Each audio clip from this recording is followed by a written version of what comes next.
여러분, 우리가 일본의 발전소 이름을 다 알 수는 없지요. 그러나 우리에게 너무 친숙한 이름 하나 있지요. 하나, 2011년 쓰나미로 말미암아서 냉각수가 폭파된 후쿠시마 원전이 있죠. 기억나십니까?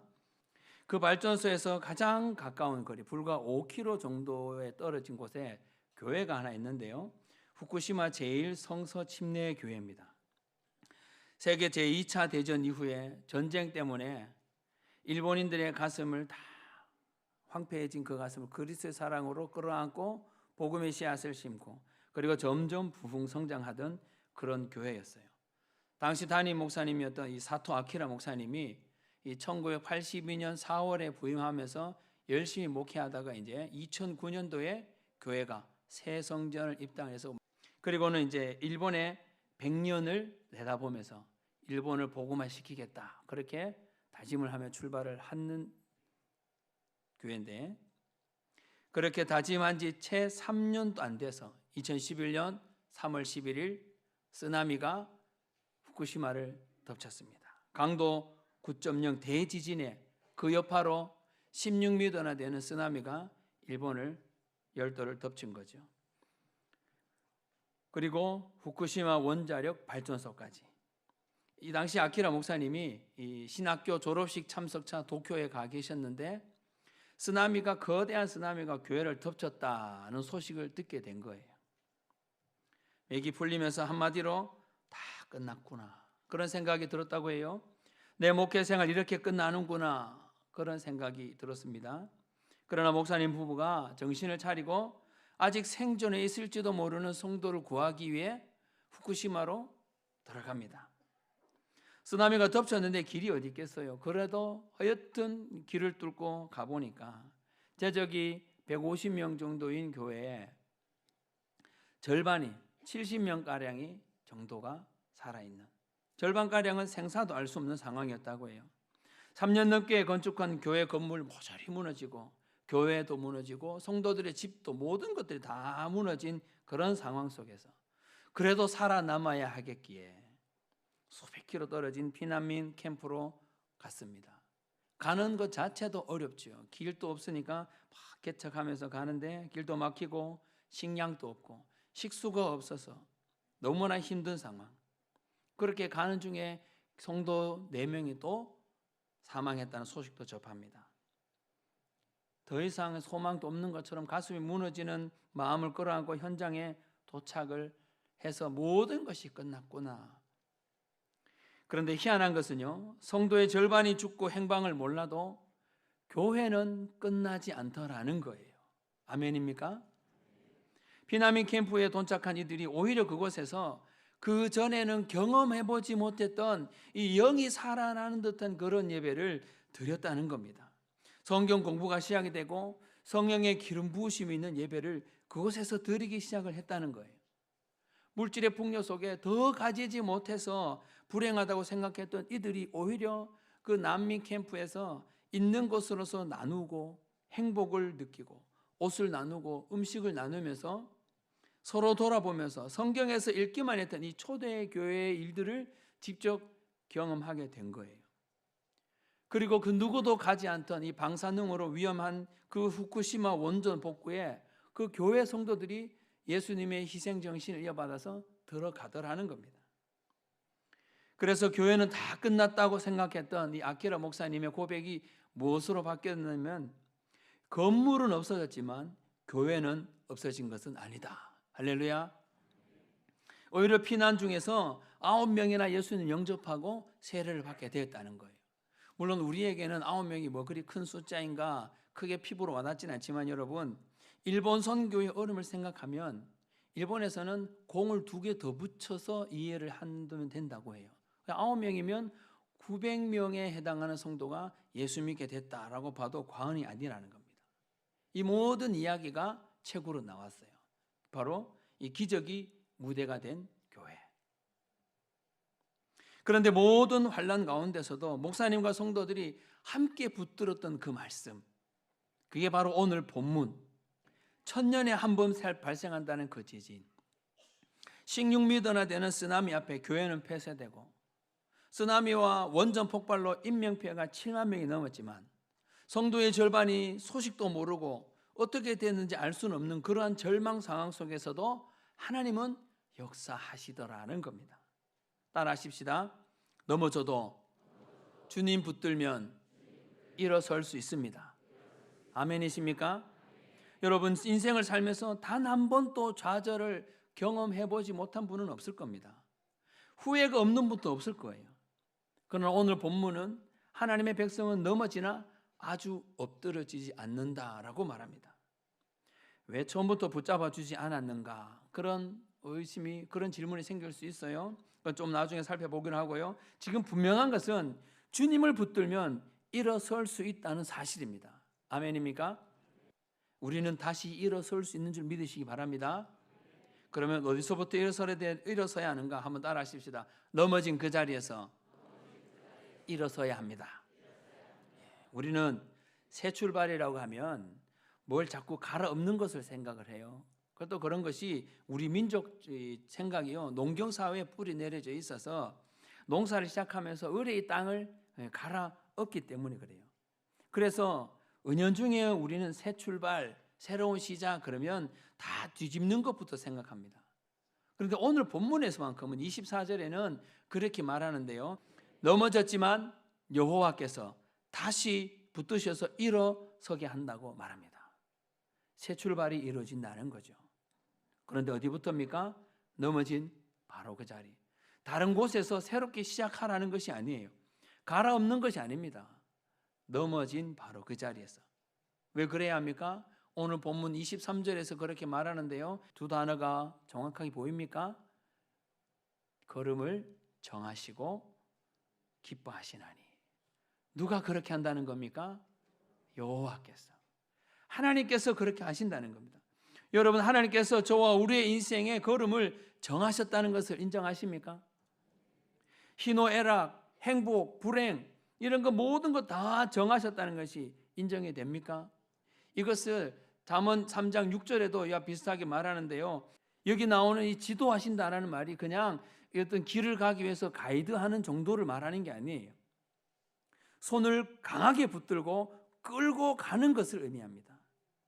지도한다는 것이 이 정도인데 오늘 본문에서 정하셨다. 이보다 훨씬 더 강력한 의미예요. 건물의 기초를 세운다. 하나님이 저와 여러분의 인생의 기초를 세우셨다는 의미입니다. 하나님께서 우리의 인생의 기초 공사부터 시작해서 인생의 걸음을 정하시고 확정하셨다는 뜻입니다. 그러므로 여러분, 우리는 하나님 앞에서 우리 인생에 결코 우연은 없는 줄 믿으시기 바랍니다. 하나님 앞에서 어쩌다가라는 말은 통하진 않아요.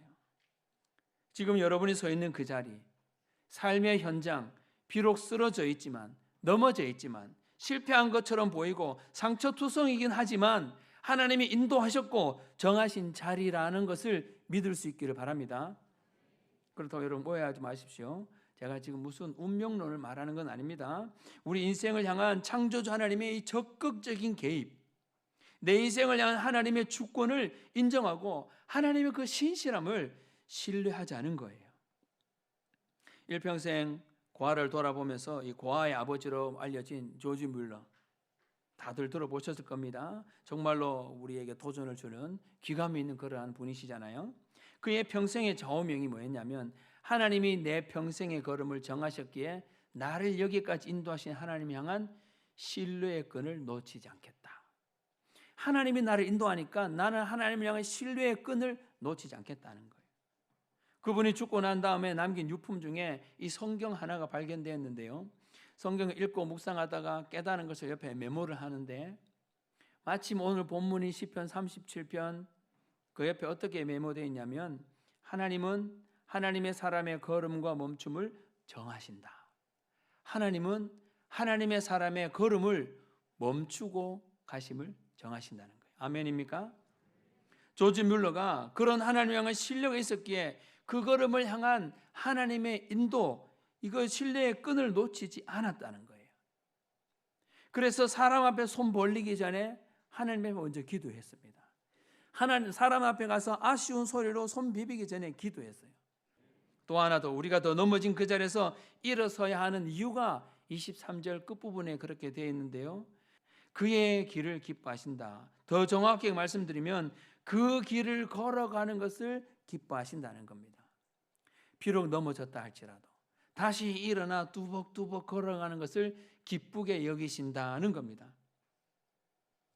여러분 오해하지 마십시오. 새로운 도전을 하지 말라는 것이 아니에요. 똑같은 인생만을 되풀이하라는 것이 아닙니다. 여기까지 인도하신 하나님, 우리 인생의 구비를 지나 우리 손을 붙들고 고집센 우리를 설득해서 여기까지 이끌어오신 하나님의 인도를 무시하지 말자라는 거예요. 뭔가가 있다는 겁니다. 그거 무시하고 다 지우고 다시 원점으로 돌아가는 어리석음을 범치 말자는 거예요. 넘어진 그 자리에서 완전 넘어지지 말고 다시 일어서십시오. 강하게 이끄시는 주님의 손을 우리도 더 강하게 붙들고 새롭게 다시 출발하시기 바랍니다. 사랑하는 성도 여러분, 넘어진 자리를 회피하지 않기를 바랍니다. 남 탓하지도 마시기 바랍니다. 낭비 같아 보여도 그 자리에도 뭔가가 있습니다. 하나님의 사람의 걸음과 멈춤을 정하시기에 주님의 섭리가 있음을 믿을 수 있기를 바랍니다. 또 하나 기억해야 될 것, 두 번째 따라 하십시오. 넘어지나 아주 엎드러지지 않는다. 오늘 말씀을 듣고 그래 넘어진 자리에서 일어서는 거야 라고 입술을 꽉 두 주먹을 불끈 쥐고 일어선다 하더라도 쉽게 안 되는 이유가 있지요. 그거는 바로 또 넘어질까 두렵기 때문에. 그런데 오늘 24절에는 어떻게 말하는지 24절을 다시 한번 보십시오. 23절과 24절에는 한글 성경에 나오진 않지만 영어 성경에 보면 도우라는 접속사가 생략이 되어 있어요. 비록이라는 뜻의 접속사인데 비록 넘어지지만 어떻게 된다고요? 아주 엎드러지지 않는다. 비록 내가 헛발 디딜 수 있고 자빠질 수는 있지만 아주 넘어지지 않는다. 실패까지 내려가지 않는다는 거예요. 또 넘어질까 두렵습니까? 또 실패할까 두렵습니까? 혹 넘어지더라도 아주 넘어지지, 엎드러지지 않습니다. KO패 당하지 않도록 하신다는 겁니다. 이것이 문자적으로는 천길 낭떠러지로 바다 만길 저 깊은 곳으로 빠지지 않도록 하신다는 겁니다. 어떻게 그게 가능한가? 24절 뒷부분을 보십시오. 여호와께서 그 손을 어떻게 해요? 붙드심이로다. 할렐루야. 헛발 디뎌도 잡아주겠다는 겁니다. 잘못 넘어져도 잡아서 일으켜 세워준다는 겁니다. 여러분 일어서는 것이 두렵습니까? 혹은 넘어진 것 때문에 좌절해야 됩니까? 그리고 스스로가 실망스럽고 실패할까도 두려움이 앞섭니까? 그렇다고 그 자리에서 포기한 채 그대로 있을 수 있나요? 없지요. 따라 하십시다. 실패란 넘어지는 것이 아니라 넘어진 자리에 머물러 있는 것이다. 1984년 여름 장영희 교수가 뉴욕 주립대학에서 이 6년 유학 생활을 끝내고 이 학위 논문을 거의 마무리 짓고 심사만 남겨놓은 상태였어요. 2년간 죽을 고생을 해서 완성된 논문이 이게 만족스럽다고 합니다. 심사를 얼마 안 남기고 이 LA에 있는 언니를 만나기 위해서 비행기를 탔습니다. 짐을 줄이기 위해서 그동안 책상 위에 쌓아뒀던 많은 이 논문들을 다 과감하게 다 버리고 옷 몇 벌, 그리고 논문 최종본 그걸 들고 떠났어요. 당시에 이 장 교수님이 컴퓨터를 할 수 없었기 때문에 모든 논문을 이 전동 타자기로 직접 쳤다고 해요.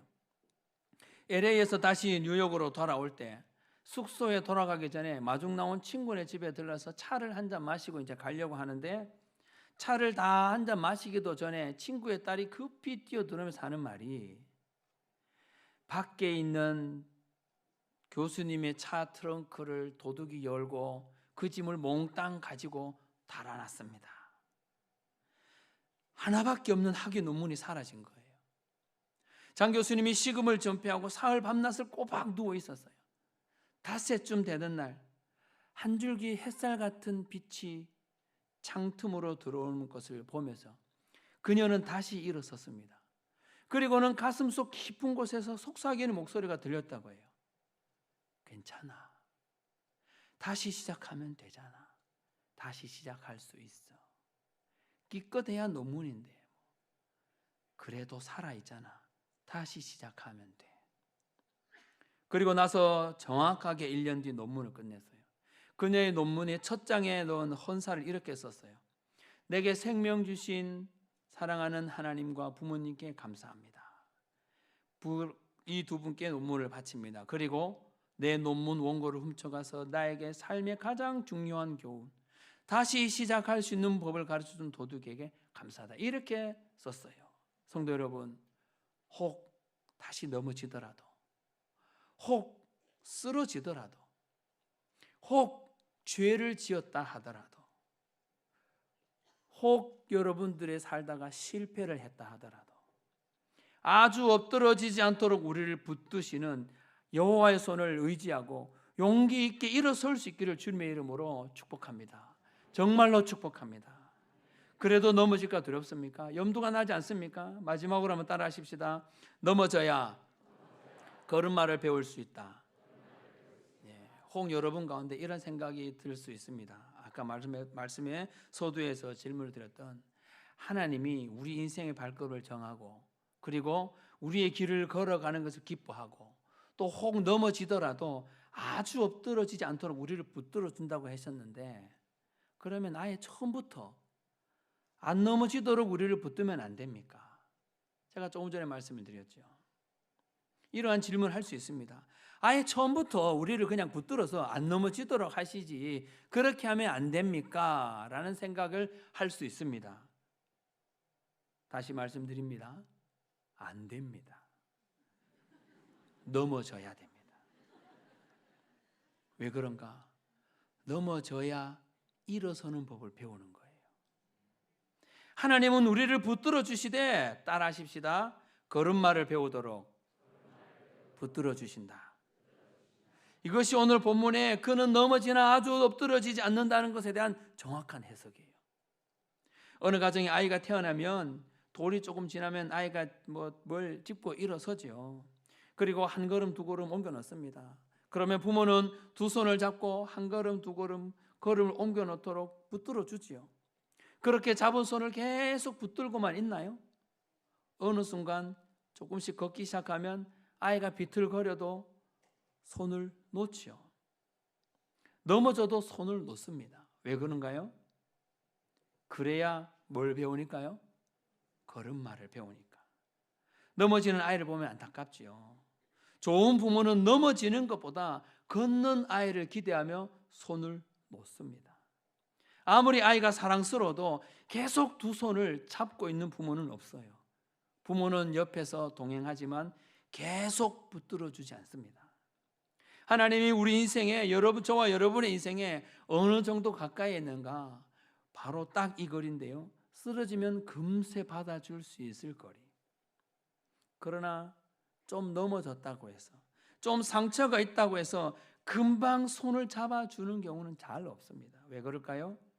무릎 팍 깨지는 것보다 더 중요한 것, 하나님의 자녀가 이 어려움을 딛고 일어서서 걷고 달려야 되니까 그런 거예요. 그렇기 때문에 우리는 가끔 하나님 도와주세요, 나 좀 도와주세요 그렇게 기도하지만 사실은 언제든지 우리를 도와주는 분은 아닙니다. 넘어졌다고 바로 도와주는 것이 아니에요.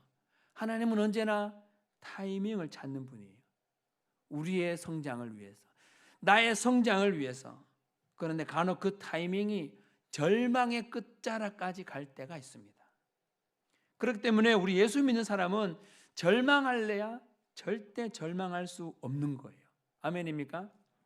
여러분, 넘어진다는 것은 누구에게는 상처고 누구에게는 아픔입니다. 그러나 우리는 그 절망의 순간에 우리를 안아주시고 우리를 만나주신 하나님이 계시기에 용기를 갖고 다시 일어설 수 있는 겁니다. 혹 넘어지더라도 우리는 그것 때문에 걷게 될 겁니다. 뛰게 될 겁니다. 인생의 다름질을 하게 될 줄 믿습니다. 말씀의 결론을 냈습니다. 성도 여러분, 힘들더라도 넘어진 그 자리에서 다시 한번 일어나 봅시다. 또 넘어진 것을 걱정하고 주저앉아 있는 것이 아니라 넘어지나 아주 엎드러지지 않도록 우리를 붙드시는 하나님을 신뢰할 수 있기를 바랍니다. 혹 넘어지더라도 우리의 걸음마를 가르치시려는 이 하나님의 뜻이 있음을 기억하고 걸음마를 배우는 것을 포기하는 것이 아니라 좀 힘들어도 어려워도 좀 아파도 내가 좀 죄를 지었다 하더라도 다시 묵묵히 일어나서 걸어갈 수 있기를 바랍니다. 그래서 우리 기독교는 죄를 지은 것을 자꾸만 죄를 들춰내는 것이 아니라 죄를 지은 사람을 품어줘야 돼요. 죄를 지은 우리 지체를 위해서 기도해 줘야 돼요. 그렇다고 해서 제가 죄를 자꾸 지으라고 말하는 것은 아닙니다. 죄를 범했다 하더라도 하나님께 나와서 기도하십시오. 하나님 용서해 주십시오라고 기도하시고 다시 일어서서 걸어가십시오. 그래서 그 죄 속에 은혜 주신 하나님을 경험하시고 2023년도에 믿음의 성장이 일어나는 저와 여러분, 우리 여러분의 가정, 여러분의 셀, 우리 화원교회가 될 수 있기를 주님의 이름으로 축원드립니다.